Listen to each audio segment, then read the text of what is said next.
Hello children. In this video I will tell you about some important properties which are found in matters and which are not found in non-matters. So just look at the screen.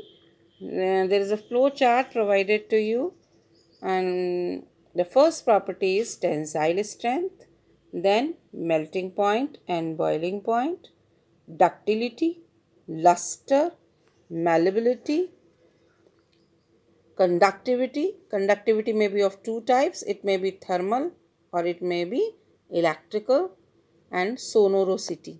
Fine. Most of the terms are new to you, so I will explain these properties one by one. Let us see tensile strength.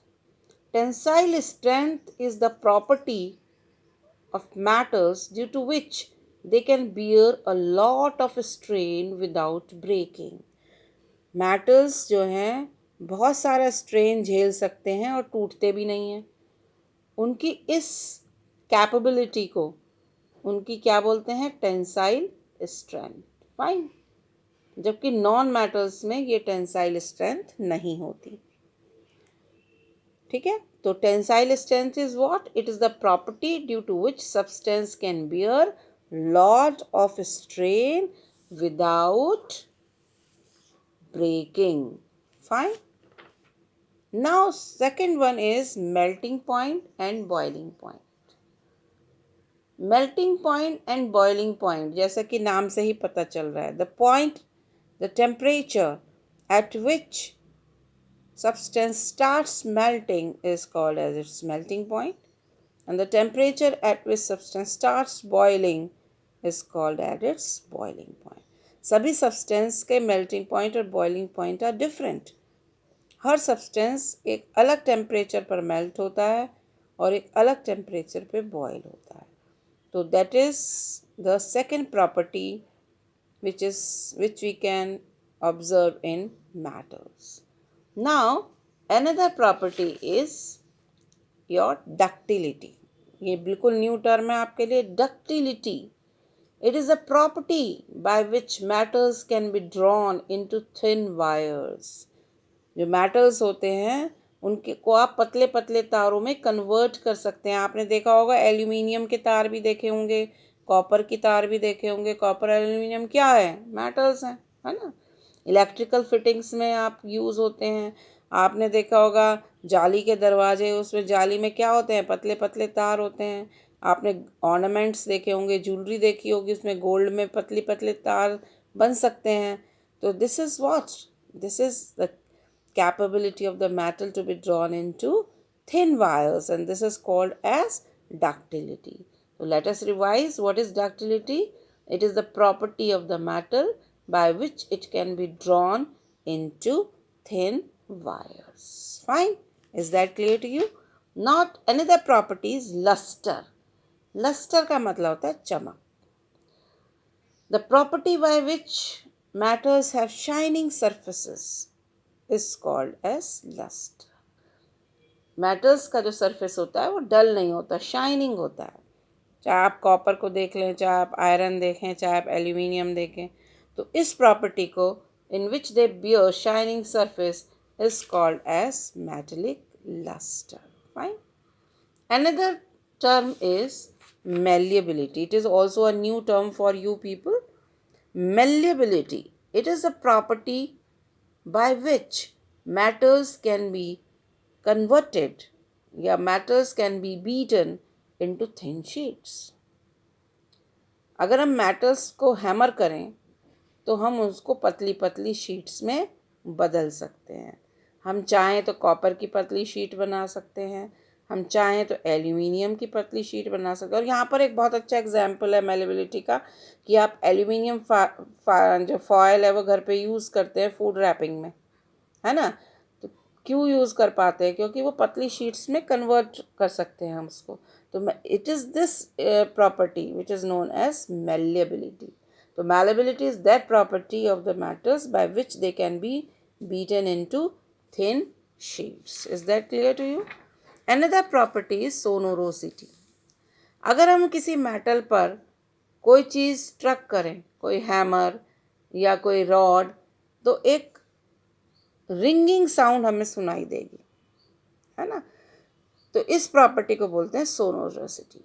Sonorosity is that property which can produce ringing sound when struck with some hard object.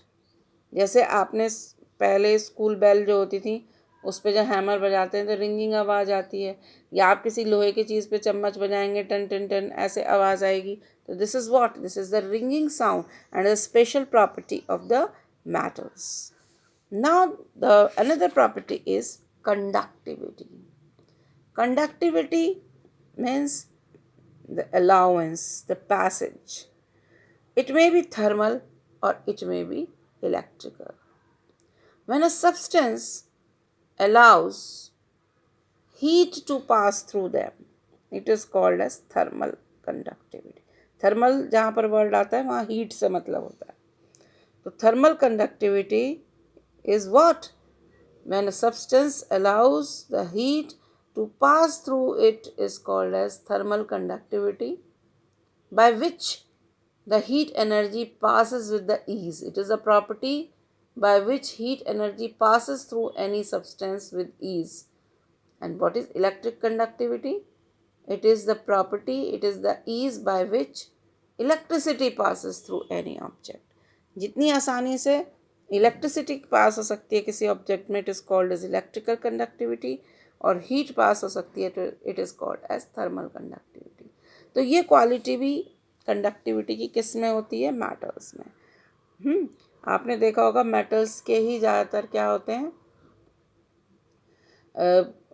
Utensils होते हैं, है ना. तो क्योंकि उसमें heat आसानी से क्या हो जाती है, कुकिंग यूटेंसिल्स हैं, वाटर बॉयलर्स हैं, सारे मेटल्स के होते हैं जिससे हीट कंडक्ट हो सके आसानी से. और इलेक्ट्रिक कंडक्टिविटी में आपने देखा ही है कि मेटल्स के ही वायर्स होते हैं, कॉपर के जो इलेक्ट्रिकल फिटिंग्स में यूज़ होते हैं, because metals very easily conduct the electricity through them. Beside these properties, we will also study about the physical state. Physical state आपको पता ही है, you must have studied in class 6 कि it may be solid, it may be liquid और it may be gas. तो ये 3 physical states होती हैं जो मैं आपको बताऊंगी डिटेल में अपनी अगली वीडियो में, कि जो मैटर्स होते हैं वो जनरली सॉलिड होते हैं, है ना, और नॉन मेटल्स जो होते हैं वो सॉलिड, लिक्विड और गैस तीनों स्टेट्स में मिलते हैं. Now next thing is density. Matters की जो डेंसिटी होती है वो हाई होती है. Density is what? Mass upon volume. कितनी स्पेस में कितने एटम्स या मॉलिक्यूल्स हैं उसको कहते हैं उसकी डेंसिटी. यहाँ पर 2 एग्जाम्पल लेते हैं, जैसे वाटर और हनी. आपने दोनों को फ्लो करा, आपने दोनों को ज़मीन पर डाल दिया, कौन ज़्यादा फ्लो करेगा? वाटर. और हनी कम. यानी कि दोनों में से कौन डेंस है ज़्यादा? विस्कस कौन है? हनी. यानी कि अगर हम इक्वल वॉल्यूम लें दोनों चीज़ों की तो वाटर में कम मॉलिक्यूल्स या कम एटम्स आएंगे, जबकि ज़्यादा एटम्स आएंगे हनी के केस में. तो डेंसिटी इज मास पर वॉल्यूम.